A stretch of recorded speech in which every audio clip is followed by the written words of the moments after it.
कर्नाटक के मंत्री एक महिला को थप्पड़ मारते कैमरे में कैद। कर्नाटक के आवास और बुनियादी ढांचा विकास मंत्री वी सोमना गुंडलुपेट तालुक के हंगाला गांव में एक महिला को थप्पड़ मारने का एक वीडियो सोशल मीडिया प्लेटफॉर्म पर व्यापक रूप से साझा किया जा रहा है। यह घटना शनिवार 22 अक्टूबर को गुंडलुपेट तालुक के हंगाला गांव में भूमि स्वामित्व विलेख वितरित करने के लिए एक सार्वजनिक कार्यक्रम में हुई थी। वीडियो वायरल होने के बाद कैंपमा ने मीडिया को संबोधित किया और मंत्री द्वारा थप्पड़ मारे जाने से इनकार किया। उसने कहा, मैंने उनसे मेरी मदद करने के लिए कहा। मैंने कहा कि मैं गरीब हूं और मुझे जमीन की भी जरूरत है। मैं उनकी मदद के लिए उनके घुटनों पर गिर पड़ी। मंत्री द्वारा थप्पड़ मारने के दृश्यों के बावजूद कैंपमा ने इस घटना से इनकार किया और कहा कि मंत्री ने उनकी मदद की थी।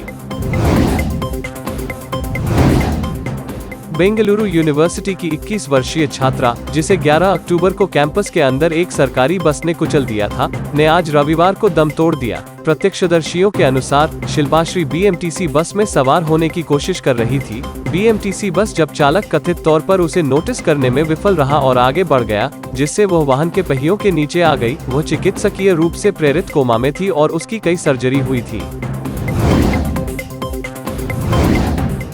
भाजपा ने शनिवार को कहा कि मस्जिदों, मंदिरों और चर्चों को दिए गए लाउडस्पीकर लाइसेंस वापस लिए जाने चाहिए, जिससे ध्वनि प्रदूषण होता है। भाजपा महासचिव और एमएलसी एन रवि कुमार ने संवाददाताओं से कहा, चाहे वह मस्जिद हो, मंदिर हो या चर्च, ध्वनि का स्तर निश्चित है। यदि लाउडस्पीकर निर्धारित ध्वनि स्तर के भीतर हैं, तो हमें कोई आपत्ति नहीं है। इससे अस्पताल को परेशानी नहीं होनी चाहिए।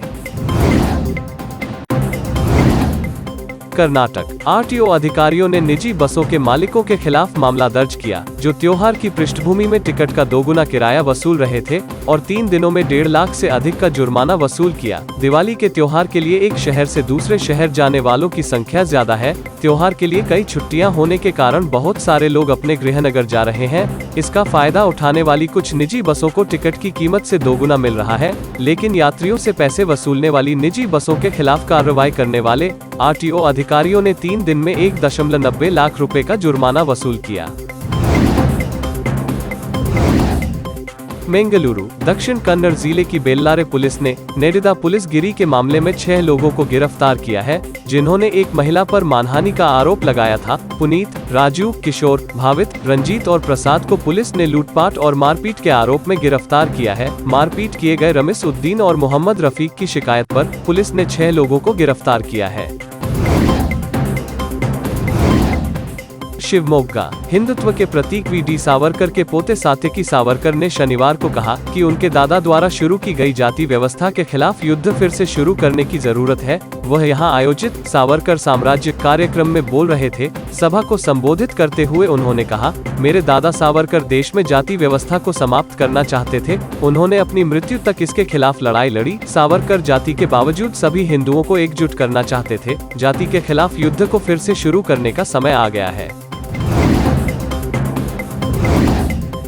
बोम्मई प्रशासन ने शनिवार को स्कूल विकास और निगरानी समितियों को अपने बच्चों को सरकारी स्कूलों में भेजने वाले माता पिता से दान के रूप में 100 रुपए एकत्र करने का अधिकार देने वाला एक विवादास्पद परिपत्र वापस ले लिया। स्कूल शिक्षा और साक्षरता मंत्री बीसी नागेश के एक निर्देश के बाद यह वापसी हुई, जिन्होंने कहा कि जब यह सर्कुलर जारी किया गया था तो उन्हें इस बात की जानकारी नहीं थी। कर्नाटक विधानसभा के उपाध्यक्ष आनंद ममानी का निधन। वह 56 वर्ष के थे। सौदत्ती येलमा विधानसभा क्षेत्र का प्रतिनिधित्व करने वाले 3 बार के विधायक का शनिवार की रात निधन हो गया। उनके निधन के बाद भाजपा ने अपनी जन संकल्प यात्रा रद्द कर दी, जो आज कलबुर्गी जिले के चित्तपुर और अलिंद में होने वाली थी।